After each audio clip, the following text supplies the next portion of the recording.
Good afternoon. I'm Michelle Griego. Governor Gavin Newsom is giving a coronavirus update right now. Let's listen in. Was 9,881 compared to the close to 15,000 cases that we're now experiencing over a 7-day period.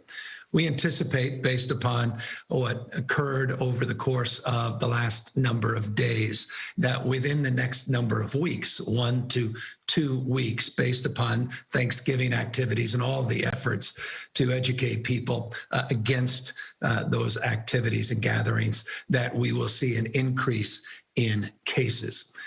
It is important to put in perspective California as a state vis-a-vis other states, just for purposes of comparison. People have inquired, people have asked, how are we doing in case rate comparisons? For instance, our state versus, for example, fill in the blank, those with the highest cases per 100,000 population, as example in this slide, North Dakota, Wyoming, and South Dakota. We are doing, relatively speaking, better than the overwhelming majority of states, ranking 39th in the country with 34.5 cases per 100,000 population. But that said, the alarming concern, it's not just for our state, but you're seeing this in other states, is the rate of growth. And let's get to that before our nerves are calmed by being the 11th best of the 58, or the rather 50 states. As it relates to the positivity rate, you can see that our average number of daily tests continues to increase. We need to see that number increase much more still, and certainly with the new state lab that's come online and the fact that they're increasing their total number of daily cases. Remember, that lab is more like a flywheel. We're not getting to the 150,000 tests being conducted every single day just yet, but over the course of a number of weeks, over the course of the next few months, we will indeed get there. Capacity, by the way, at that lab exceeds 150,000, but 150,000 is our phase 1 goal. But nonetheless, total number of average daily tests north of 223,000, just shy of 224,000. I always maintain the more tests we do, likely to find through that surveillance more cases. Positivity rate then becomes the most important driver in terms of our understanding of where the community spread is occurring and how significant it is. That positivity rate is now at 6.2% over a 14-day period. Slide you're very familiar with. This is the positivity rate. A few weeks back, it was at 4.7%, 5.5% when we updated you last week, now 6.2%. So that rate of growth on the cases as well as positivity rate is of concern. Here's why. Roughly 12% of our new cases likely will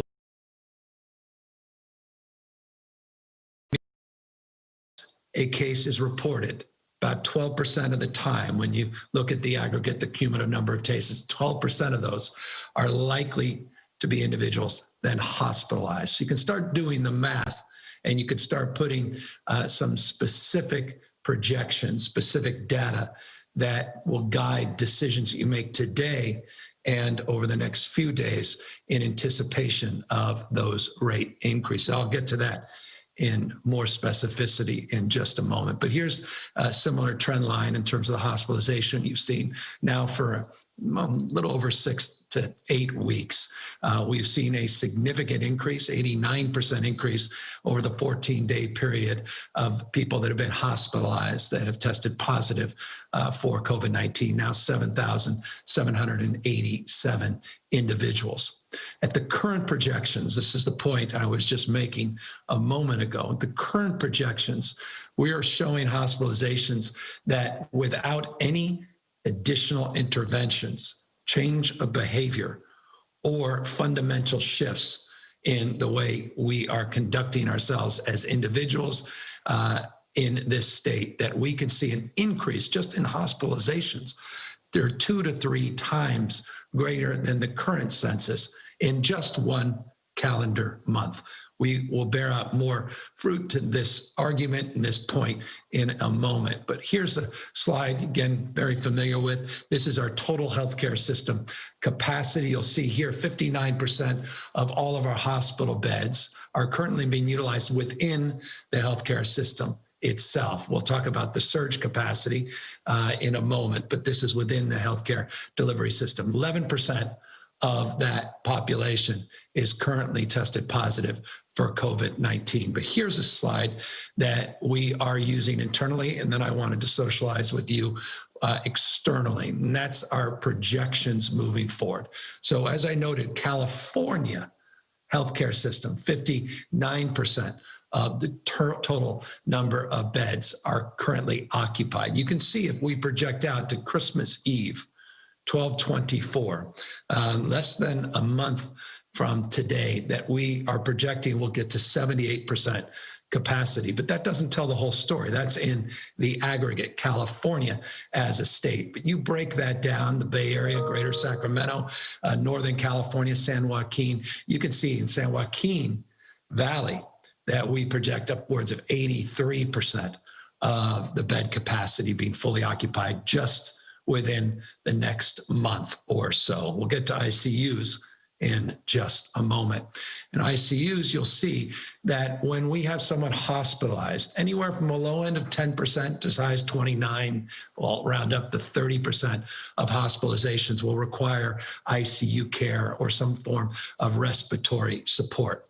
So we base number of cases, 12% likely end up in hospitals. Of those hospitalized, 10 to 30% may need respiratory support and ICU care. You can already see that trend line, this familiar slide of ICU admissions that have increased 67% in the last 2 weeks alone, 1,812 individuals now in the ICUs. That represents 23% of the total number of patients in our critical care system that have tested positive for COVID-19. So 23% of those that are currently in our ICU care system currently have tested positive for COVID-19. But let's take a look at the overall ICU system that's being occupied by individuals, or rather is being utilized by individuals needing ICU support for non-COVID related admissions. That's 75% of all of the state's beds.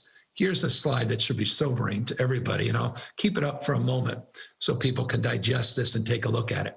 It's one thing to talk about where we might be, San Joaquin Valley, by Christmas Eve at about 83% of the capacity in our hospitals being utilized. But take a look at the ICUs. If you start breaking things down, look how quickly we go from 75% statewide, 85% already in Northern California of the ICU beds being occupied, to 134% just in early December. That's in a week or two. You can see in mid-December, California, the ICU beds will be at 112% capacity. And so you get a sense of where we may be, including in early January, just in the Bay Area, that is more robust in terms of its capacity based on current projections. But even in early January, they'll be stretched, getting close to 100% at 91%. So that's the lay of the land in terms of the red flags that are flying, not yellow flags, the red flags that are flying in terms of the trajectory and our projections of growth. And that's why we are making this point very loudly today. Dr. Galley will speak to it in the Q&A as well. And I may ask him before that to talk a little bit more. But if these trends continue, we're going to have to take much more dramatic, arguably drastic action, including taking a look at those purple tiered counties. And they are now 51 of the 58 counties. We had 9 counties over the weekend move backwards. Remember, we're not waiting on our weekly cadence to make moves. We're doing it much more consistently, updating the moves. 51 counties now in the most restrictive purple tiered status, 6 in the red status, just 1 in orange status, none now in yellow status. If we see these trends continue, the potential for a stay-at-home order for those regions in purple because of hospitalizations and ICUs, we're not just now looking at positivity rates. We're not now just looking at case rates. We are now looking in real time at hospitalization numbers and ICU capacity in those regions. It will require, and we are assessing this in real time over the next day or two, to make determinations of deep purple moves in those purple tiered status that is more equivalent, more in line with the stay-at-home order that folks were familiar with in the beginning of this year, with modifications in terms of the work that we are currently doing. But we've been working with health officers up and down the state over the weekend, well aware of what was happening in LA County and Bay Area, parts of the Bay Area, and in turn, the health advisors, or rather the health officers themselves, helping advise our team in terms of what they're expecting and hoping for from the state. They're familiar with some of those, some of the recommendations that we took from them, some of the recommendations that we offered in return, that they're being worked on in real time. Dr. Galley, just because I think this is an important point to reiterate, maybe you can talk just briefly before I move on in these slides, and I'll put up this current tiered status slide as you speak, just to talk perhaps a little bit more about your conversations over the weekend, over the last week, maybe provide some insight at what we may be looking at if these ICU and hospitalization numbers continue over the next few days. Yeah, thank you, Governor. And as always, you did an excellent job sort of laying it out. But as you said, we've been in constant conversation, not just with local health officers and other leaders at the county level, but really with the healthcare delivery system leaders, checking in, people on our team at the state, checking in daily with the big systems, but also smaller regional hospitals that maybe can't ramp up as quickly and as easily. And again, remember, we are doing all that we can to anticipate the surge, building beds, adding staff, making sure equipment's available, working to make sure all of the different waivers and permissions are in place so people can really, hospitals can do all they can for the patients coming in their front doors. But we also need to address, as you've pointed out, kind of the incoming patients and making sure we're doing what we can on transmission. So focusing on what we talked about previously as non-pharmaceutical interventions, everything from where we are now with restrictions in the purple tier, 51 counties in that status, and looking at other things like all the way up to a stay-at-home order to determine how we really navigate what is a challenging time with case rates. I'll remind you that the high case numbers that we've seen in the last week and 10 days have not even begun to impact hospitals yet. We know that it takes about 2 weeks. So a few days ago, when we had a case level of 18,000 plus cases in the state, what that tells us is that's not yet impacted the hospitals, the emergency rooms, the ICUs. So really working over the weekend and frankly, day in and day out with healthcare leaders across the state to understand where their challenges are, making sure that staffing is strong. We know that staff are one of our most precious resources at this time. And they've been on that front line for many, many months. They're tired out themselves. Their families are concerned about what these high rates of spread are. So doing all that we can in our communities to protect those healthcare workers. So that's what's going on. Everything, as you know, Governor, is on the table in terms of considering how we effectively guide the state through this and working with our local partners to make sure what we do is both impactful and as time limited as possible. We know that this is hard for all Californians, and making sure that we choose something that will make a difference, but that we can track that difference and give people some confidence that we will only do it as long as we need to bring the hospitals into a situation that they can handle the incoming patient numbers and provide high quality care in a way that protects our healthcare workforce as well.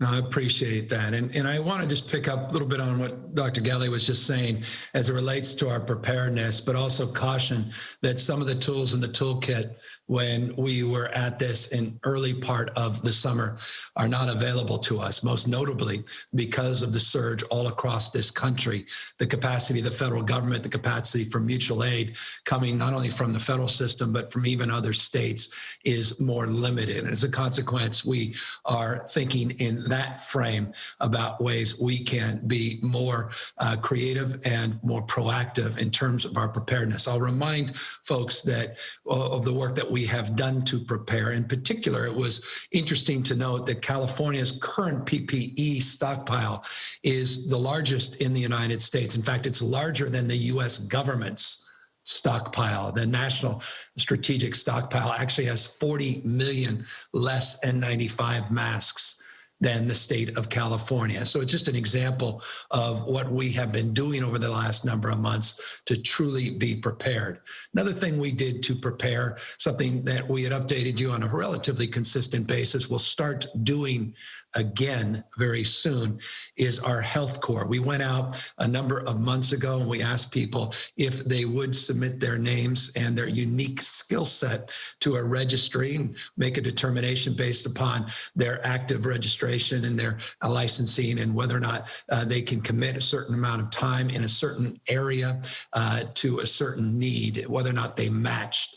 And right now we have 871 individuals that are active and registered as part of our health core. We're going to be dusting that off and working harder to get a broader swath of opportunities and make those available to individuals that may have recently retired or may have seen their license lapse, but now easily can enter back into the workforce as needed. We also talked a lot about in the past, I talked about at the beginning of this presentation, the work we did to secure our nation's first state testing lab, scale and scope, the one that we have put together here in the state of California. Again, that could not have come at a better time in terms of securing our testing needs, not only to address the growing case rates across the state, but the sector specific needs, particularly for our schools to reopen quickly, even in a challenging environment, the need to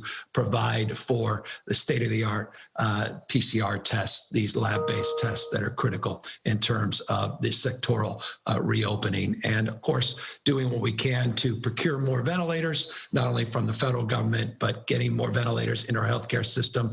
The healthcare system itself has procured a substantial number of ventilators and rehabbed and refurbished older ventilators and have been preparing themselves. In addition, of course, the state supplementing those efforts. So giving you just some bullet points of some examples, not a comprehensive list, but just a reminder of some of the work we've done, including the 11 surge facilities that we have pre-identified and pre-deployed all throughout the state of California. I'll remind you, Porterview and Fairview and Porterville, forgive me, places like the Arco Arena up in Sacramento in warm, what we refer to as warm status. And that just simply means that we can convert those surge facilities in relatively short order, 24 to 96 hours. I keep bringing this slide back up. Those of you who've tuned in on these presentations have seen this slide the last few weeks. There's a reason, and that is we, based upon these projections and these trend lines, are likely to begin to need to turn these from warm status and make these fully operational. And so we're just moving slowly in that direction, just to go give you a sense that this capacity up to 2,000 beds, 1,862, we have some additional capacity as needed where we could go beyond these numbers. But nonetheless, this capacity has been formalized and organized in a way that we are prepared if indeed we need to be accessing these sites. I'll remind you, if we need to access our PPE inventory, again, over 500 million units of surgical/procedure masks and 95 masks you'll see there on the slide, additional gowns and gloves, collection kits and the like, which we continue to procure. This is not a static number. We're updating these numbers consistently. And as I reminded you in previous presentations, we've already distributed some 600 plus million masks already. This is just what's in inventory that hasn't already been distributed. We've done the same with gowns and gloves and face shields and other PPE. But one of the things we need to talk more about in terms of preparedness is preparing our small businesses.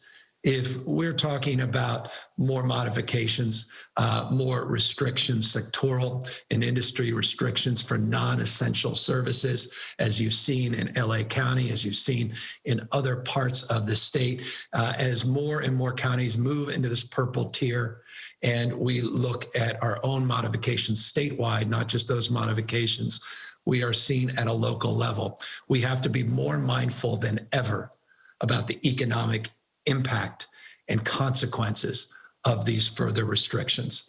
And this is why I wanted just to take this opportunity. I've shown these slides on many occasions, the work we've done in the past, what we proposed in our budget, what we did through executive orders previous to the enactment of our budget in July, working collaboratively with the legislature, as well as previewing folks on what we may be doing in the next fiscal year with a budget that I'm working on as we speak that we will make public in January to the legislature. And that has been important, but let me now offer some additional insight on what we are doing immediately, more in this space, targeted at the most impacted sectors of our economy, small business is in particular. We are announcing today immediate release to provide billions of dollars of opportunity for small businesses that have collected sales taxes and owe sales taxes in this first line up to $1 million of sales tax that is owed to get a 3-month extension, in essence, a float. That sales tax is collected by the business member. It is in a bank account, supposed to be sent to the state and the counties, cities for distribution. You can hold that money. You can use that money to float any obligations you have. It's a deferral, and it's automatic for businesses that owe up to $1 million in sales tax. We're going to expand interest-free for businesses that have $5 million in sales. I would change the language a little bit, so I want to clarify that second bullet point. Expanded interest payment agreements to larger companies with sales up to $5 million.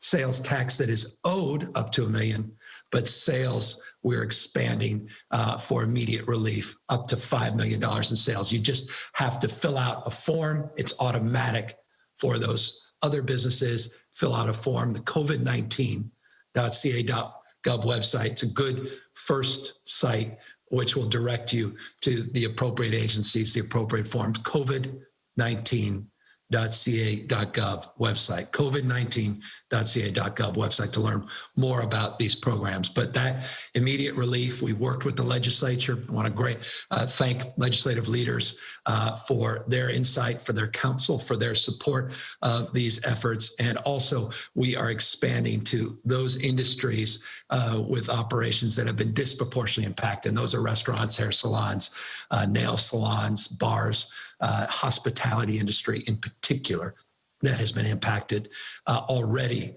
by the tiered status, but likely to be impacted more with regard to the prospect of additional restrictions over the next days and weeks. Here's some additional supports we're providing for immediate relief. And this is the emergency relief package, also in partnership with the legislature. This is money that we're getting out right away, $500 million. I want to thank legislative leaders over the weekend working with our team to broadly tip the hat to support using our reserve accounts to get $500 million of additional grant money, up to $25,000 cash grants, not just to small businesses in this case, but also cultural institutions and nonprofits. We cannot forget the essential nature of our nonprofits, our community-based organizations, in terms of addressing the most vulnerable and the needs, rather, of the most vulnerable in the state of California. So these are grants up to $25,000. This program will be a bridge just over the next number of weeks to what we will work on with the legislature in the next legislative session. So I want folks to know this is not the end. This is just the beginning of a bridge. What we did in January, or rather what we accomplished in July together with the legislature, and now a bridge through this emergency appropriation through our reserves to get us into conversations when the legislature returns and seeing what we can do with early action in terms of next year's budget. In addition to that, we are truing up, forgive me, better language. We are increasing our investment in a California rebuilding fund. And by the way, I'm very proud of this fund. We've had overwhelming response. This came from our economic task force. In fact, this was, full disclosure, interesting perhaps to some. This was the brainchild of Janet Yellen, the former Fed chief, who was just announced today formally by President-elect Biden to be the next Treasury Secretary. She was a very active participant in our economic task force, and she talked about the importance of providing first loss funds and providing direct relief for businesses with this program.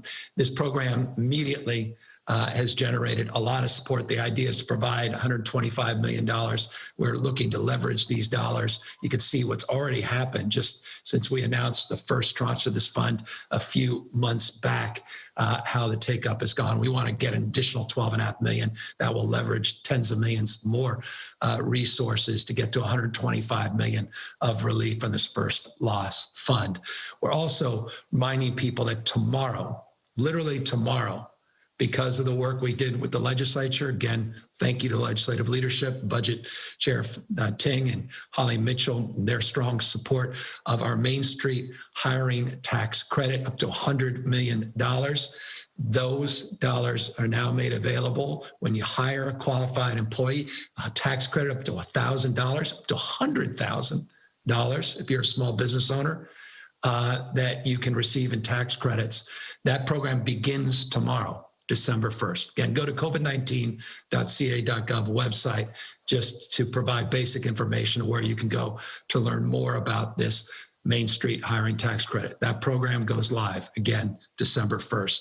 We also have a program, and it's remarkable to me how little attention this has earned, and we'll all take responsibility for that, but I will be stubborn to continue to remind people about this. We have waived the franchise tax in the state of California for new business startups. $100 million we set aside in July budget to encourage innovation, to encourage entrepreneurialism. I want to remind people of that program that was approved with great support of our legislature, as well as excluding all the PPP loans from any state taxes, which is something, just as a reminder, that was done recently and is very important. And it was something, again, came not only out of the legislature, but also supported by our economic task force. We also have provided for disaster relief loan guarantees of now up to $100 million. We did $50 million through an executive order. The legislature doubled that still, which was spectacular. $100 million. You can see already what these loan guarantees have done. $100 million of loan guarantees, where we are helping those that can't get traditional loans, that are falling through the cracks. We hear this all the time. You know, it's one thing if you have long established credit and you have a long established banking relationship or credit union relationship or traditional capacity to get financing, but what about everybody else? And so that's why this program was created. And this goes through our iBank, $100 million, 83% of the loans that have already gone out, women and minority owned companies. And you can see we're leveraging. This is, again, all about leveraging. It's not just the 100 million, it's leveraging tens of millions more. You can see just in one component of the two programs, the total 100 million, that we had 217 million loans approved that have already leveraged $109 million of additional support. We'll talk about additional support and we will wrap up here in just a moment, but I wanted to also remind folks of additional support we are providing our restaurants.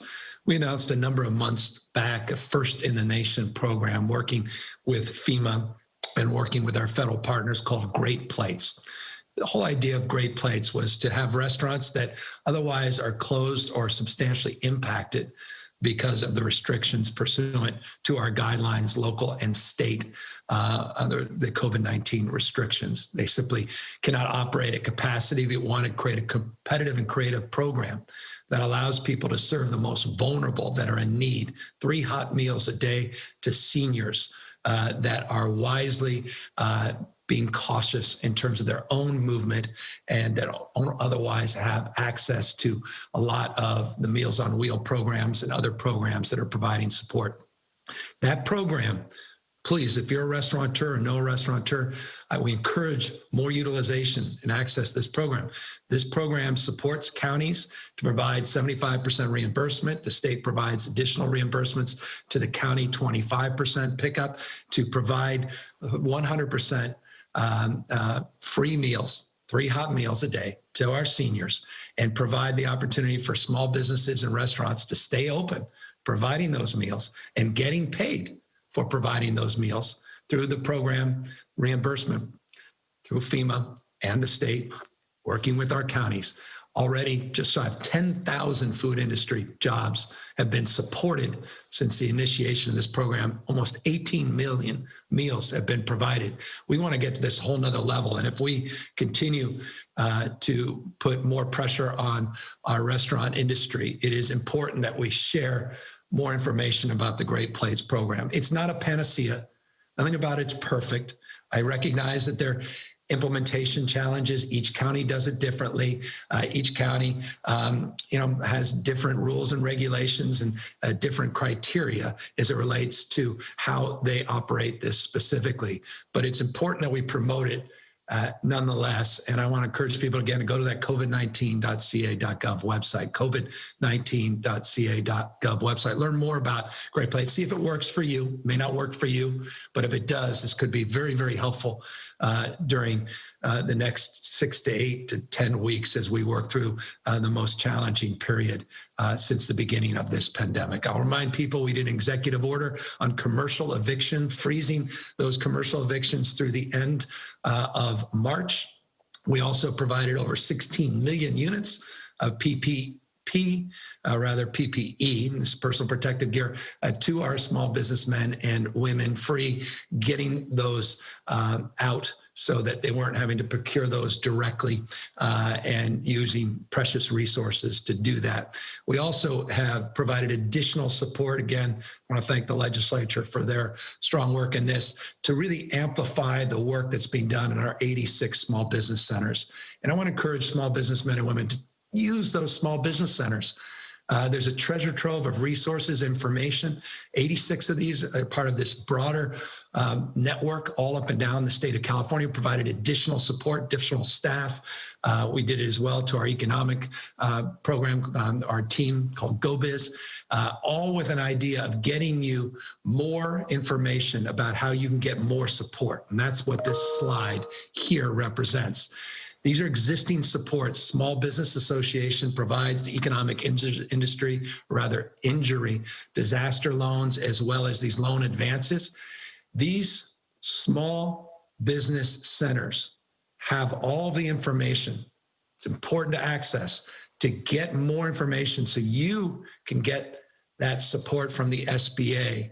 And as you may recall, we were the first state to act to get these, what we call EIDL loans. California was the first to move to get these disaster loans. And you can see we've already drawn down 549,000 businesses have received one portion of those loans. $34 billion have been received. These loan advances, $2.7 billion of grants have been received. Over 800,000 businesses have taken advantage. If you haven't, please learn more about it. Again, go to covid19.ca.gov. And another program that's so essential, so fundamental is the PPP program. This is just an update. Almost $69 billion has been drawn down in the state. 623,000 businesses have taken advantage of it. So just giving you a sense of what the federal relief has been the leveraging of those federal programs. We've been able to draw down in the state of California over $100 billion since the beginning of this pandemic. I recognize it's not even close to enough. Trust me, I recognize this as a former small business owner in the restaurant and hotel businesses that started retail right out of college with pen to paper, part-time employee. Pat Kelly, my passion for entrepreneurialism and my deep reverence and also empathy for the stress and the travails of small businesses and what you are facing, particularly over the next few months as we work our way through now this sprint to the vaccine. More on that in a moment. But as we work through this very difficult time, more restrictions placed on you, more businesses now vulnerable to being out of business permanently. We want to make sure we're taking advantage of all these federal programs. And that's why this PPP program was so important. And it is critical still that we get more support from the federal government. I'll talk about that in a second, but as well, we're going to need more support from the state. And we recognize we're going to need to do more working with the legislature to retain jobs, to expand jobs. We're going to talk a lot more about employment insurance, not just unemployment insurance. In January, we're going to talk about waiving more fees and it related to industries that have been disproportionately impacted by this pandemic. A lot of great ideas have been brought to light by the legislature. A lot we worked on together and got done last year, but just not at the scale that we need to do it moving forward. Just want folks to know we have a whole list of things that we are actively engaged with leadership and legislature on so that, again, we can have early action and we can move quickly in terms of additional relief to businesses. So, again, all this work that we did in July, now just ramping up, money going out, now this interim relief. There's new grants, $500 million. These tax credits are now in effect for those essential businesses that are still open but barely holding on. The ability to float those dollars on the sales tax, more information and access on these small business loans, as well as creation of our own state loans for those that fall through the cracks.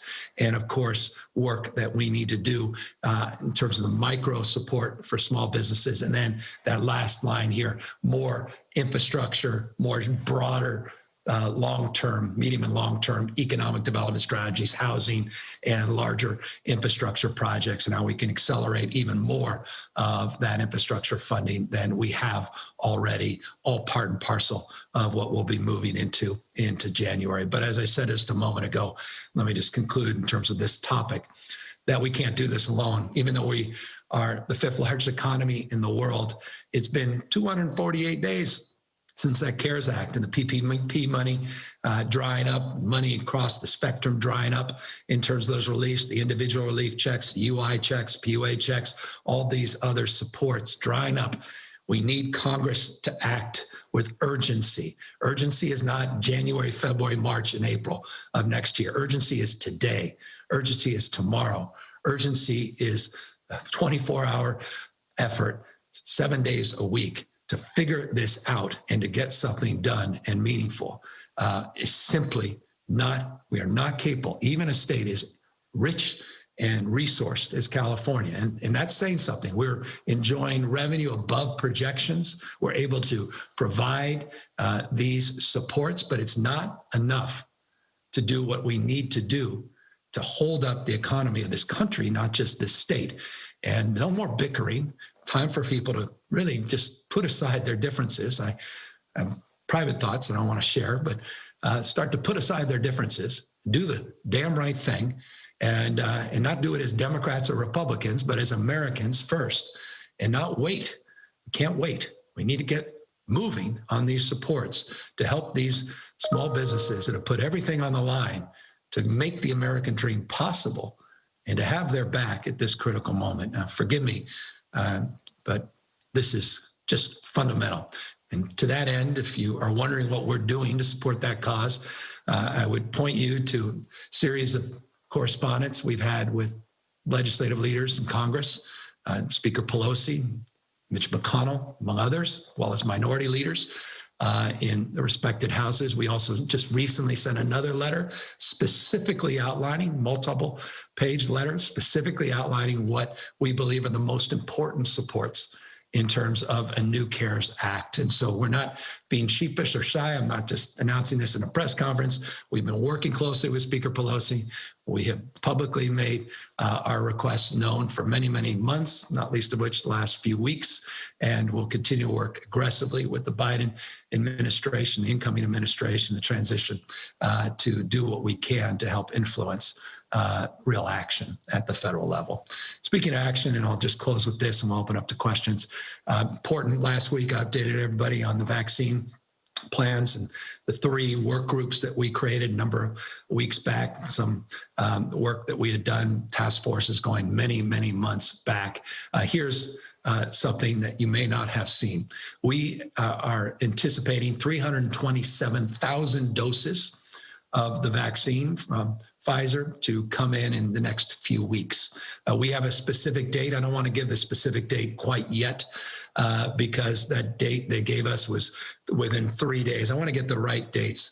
They said between this date and that date, but let's suffice it to say in the next few weeks, 327,000 doses. That will be California's portion of the first distribution of vaccines. These are challenging vaccines because these are the ultra low temperature stored vaccines. These are the vaccines that also require a second dose, which we anticipate in 3 weeks. As I told you last week, and I hope folks took a look, we now have these public meetings with our drafting guidelines working group, and there's this advisory committee. They met day after Thanksgiving. I think it was another 2-3 hours where they met, public forum on Friday, updating the latest plan. Now we get a better sense of what's available for the first round. So what's the priority on 327,000 doses? Who are the people we're prioritizing? It's one thing to say the healthcare sector. It's another to say those that are working in congregate facilities, those working with vulnerable populations. But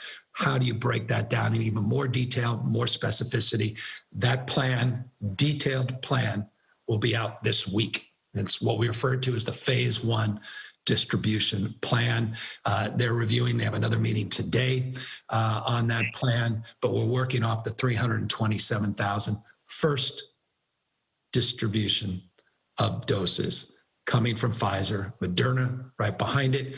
And quite literally, we are tracking hundreds of others that are in this space, working all across the globe, including dozens of others that are in advanced trials that are also part of our working groups sort of purview, not of direct responsibility, but authority in terms of their calculus on when things to start arrive, when we'll start to see significant increases at scale of doses of vaccine that will be made available more broadly to you and me and the broader general public. So that's just a quick update on the vaccines. As always, encourage you to do what we can to abide by these health rules and all of the critical non-pharmaceutical interventions that we have been talking about for many, many months. And with that, let's open it up to questions. Dr. Galley, obviously here to answer more specific questions about the vaccine and any other questions related to health. Aaron, and we're here as well to talk about other topics. Don Thompson, Associated Press. Thank you, Governor. A couple of related topics here today. If I can ask on whether you think the hospital system can withstand this unprecedented surge without shutting down beds to elective surgeries as you did earlier in the year. And we're hearing some are already doing that. At the time, you expected that we need 66,000 more hospital beds. I'm asking what your models show now for what additional we might need. And then secondly, on you're telegraphing that we might see a more stay-at-home orders. What sort of thresholds are you using or expect to be using to determine when you will have those county-by-county stay-at-home orders? Thank you. Don, all outstanding questions. So, Dr. Galley, I'll pull you back in. I pulled up the slide again, just in terms of our healthcare system projections. So once again, people get a sense of what we're projecting to occur in the next few weeks. Don asked a number of very specific questions that even move beyond the short-term projections. I think he was referring with that 66,000 number to some of this information that we provided earlier, March and April. Give me a sense, Dr. Galley, where you anticipate the system capacity to really start to feel stress, but also maybe break down that it's not just the Bay Area in the aggregate, it's really, as you say, regional hospitals, specific hospitals that may feel pressure points even sooner than that. Yeah, thank you, and thanks for really excellent questions. I'll tell you that it's important, and the governor's used it a couple of times to talk about the regional aspect of hospital delivery systems. You know, some counties in California don't themselves have a hospital, certainly don't have many ICU beds, so they depend on regional networks of hospitals, different systems coming together. So we are looking at this from a regional basis first and foremost, because what matters is if a patient needs care and they can't get it in a hospital in their community, in their county, then we need to make sure that surrounding counties' hospitals are able to serve those individuals. So you see here on this slide, we have a number of various county regions or regions in California made up of multiple counties. And we look out at when their beds, their total hospital beds might be filled. You might say, look, there's a little room in the hospitals even at the end of December. And much of the surge capacity that we have built up is able to take care of what we say are medical surgical beds. They are not ICU equivalent beds. What we worry about at this time is specifically the ICUs. The governor mentioned that cases today turn into hospitalizations at about 12% in 2 weeks. And then from there, we know that a number of those individuals will move on to need critical care in intensive care units. What does that mean? Usually specialized space, specialized equipment, and specialized staff. So in this slide, you'll see that around that same time, even when we might only be using 70% of our total hospital beds across the state, we're using over 100% of the projected current capacity of intensive care unit space. Now, hospitals have ability to build up some additional ICU space.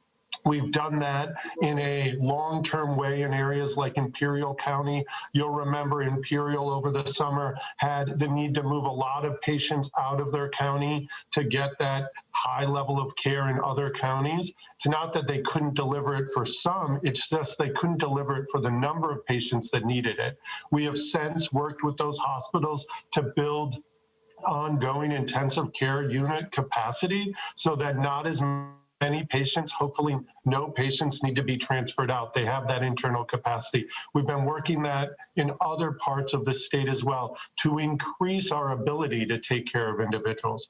But bottom line is we are looking at intensive care unit capacity as the primary trigger for deeper, more restrictive actions, because when that capacity goes away, or even when it gets stretched so far that staffing is stretched, that we have to have, set up space that isn't typically used for intensive care units, we know that the quality of care, not because of anyone's fault, not because people aren't being attentive, to the contrary, they're working so hard, so fast that the quality of care sometimes takes a dip and we see outcomes we don't want to see. So we are doing all we can to see that coming, to anticipate that, so that, as you can see in this slide, the second half of December, when we anticipate if we don't make changes to how transmission is going today, we may have some limitations, some real concerns in certain regions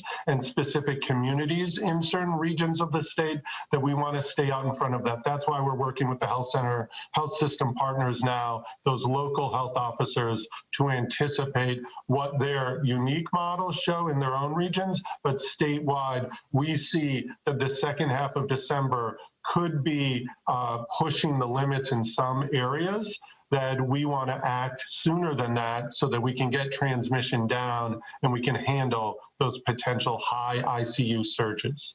And Dr. Galley, if I may just interject, what I think is important before everyone, and I say this respectfully, and before everyone runs with headlines saying this is what the state anticipates, we don't anticipate this. This is in the absence of making better decisions. This is a chart that says if we just sit back and we are bystanders at this moment, and we don't subsequently improve upon our existing efforts, this is what we project might occur. And so I want folks to know that we intend to bend this proverbial curve and impact these statistics favorably. You specifically asked about elected surgeries, and it's important to note many hospitals already are suspending elected surgeries. But Dr. Galley, perhaps you could talk more formally about elected surgeries, which in the beginning of this pandemic certainly were suspended all voluntarily, I should add, in the beginning of this pandemic, but now increasingly are just beginning to be suspended based upon the input you've received from the system itself. Yeah, Governor, the reminder that it was voluntary in the beginning because people anticipated the need to prepare for surge. We didn't know nearly as much as we did then about COVID. And frankly, we saw that stopping some procedures earlier than we needed to created other health consequences beyond COVID. We always look at this not just about COVID health, but about broad health and public health, broadly speaking. So a number of hospitals have already made decisions because their systems are impacted enough to begin to decrease and even suspend entirely some of those scheduled surgeries. And we're not talking scheduled surgeries like, oh, it's fine to do it today and we can wait 6 months. Some of these are very important procedures, things like inserting dialysis catheters, heart valve replacements, certain procedures to make sure cancer care goes as well as it is. It's not that it has to happen today for certain, but waiting weeks and weeks and weeks could have significant consequences. So it's this fine balance, but a number of systems and hospitals specifically, if you looked in the Central Valley, you looked in parts of Southern California and the Bay Area, I'm sure in Sacramento already, certain hospitals, certain systems are making the decision to reduce those in part and maybe even suspend them entirely until we see how the next few weeks plays out. The other thing to remind you that many of those services and surgeries can be stopped fairly quickly. So the next day or 2 days out, so they can keep those scheduled for now, but pretty quickly turn off that demand and really protect the rest of the healthcare delivery system. So we're working hard hand in hand with California Hospital Association specific systems to make sure that we time it correctly to make sure that capacity is available when we need it. Yeah. And on just the last part of your question about just the previewing more restrictive measures, I can assure you those are being assessed in real time. Do not anticipate, again, week by week announcements in this space. There are many moving parts as it relates to any subsequent movement by the state. One size, again, does not fit all. We have many different local health officers, very different points of view. And so we're working with our counties, working with our cities, not just the healthcare system itself, as well as local health officers, all in an effort to basically land where we think is appropriate based upon these projections that we are making public today. Stephanie Alam, CNN. Hi, Governor and Dr. Galley. My question is about the fact that California is one of the most strict when it comes to the COVID restrictions that we're seeing, and yet we still have this case explosion here. And I would love to hear why you think that is. Is it just people are tired of dealing with the pandemic? And if so, does that mean, as you're looking at these more strict stay-at-home orders like we have here in Los Angeles County starting today, does that mean that perhaps there will also be more of a intensity on having some of these restrictions followed, the reinforcement of that? Could you speak to that too, please? Thank you. Thank you. Thank you for the question. I want to go back to the slide on case rates and positivity rates, because I want to put it in perspective. When we talk about surges, so often is the case, particularly as I read the headlines, is that people lead with case numbers. I want to remind people California's equivalent population of 21 states combined in this country. So I think for California, and I would ask this for consideration, I don't have any great expectation, but just for consideration, when we do report in California, that it's a different level of reporting in the context of the size and scale of this state. Not only are we testing more and more people, as is the case now, over 200,000+ people a day. We have to do a lot more, and I'm very cognizant of that. We should expect those case numbers to be high in a state this large. The positivity rate, again, is the number in this slide that I think is incredibly important to track. And you're absolutely correct, and I appreciate the frame of your question. We have certainly seen an increase in the last number of weeks in not only the case rates, but also, more importantly, perhaps, the positivity rate. And that positivity rate, just in the last few weeks, 4.7 to 6.2, is disconcerting. We know that that will impact our healthcare system and the hospitals, which we talked about. And we obviously recognize the impact that will have in terms of our ICUs. But I do want just to note that 6.2% is not the highest this state has seen, but the projected rate of increase is at a level that we haven't seen. And so you're correct to refer to this as a surge as of late. Now, all of that was a preamble, not an answer to your question. You specifically asked why.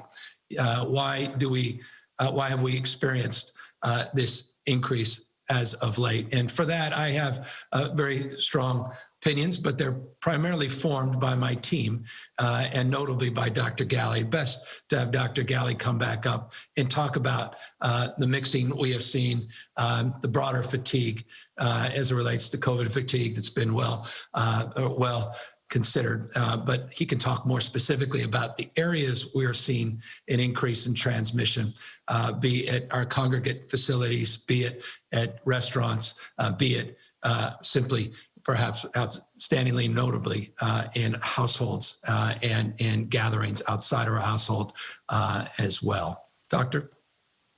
Yeah, I think really excellent question, one that we are answering constantly these days. And I will just start by saying that so many Californians continue to do the right things. They do have their guard up. It's easy to drop it, and no one can blame you after months and months of messages about masking and physical distancing and staying at home. We get it.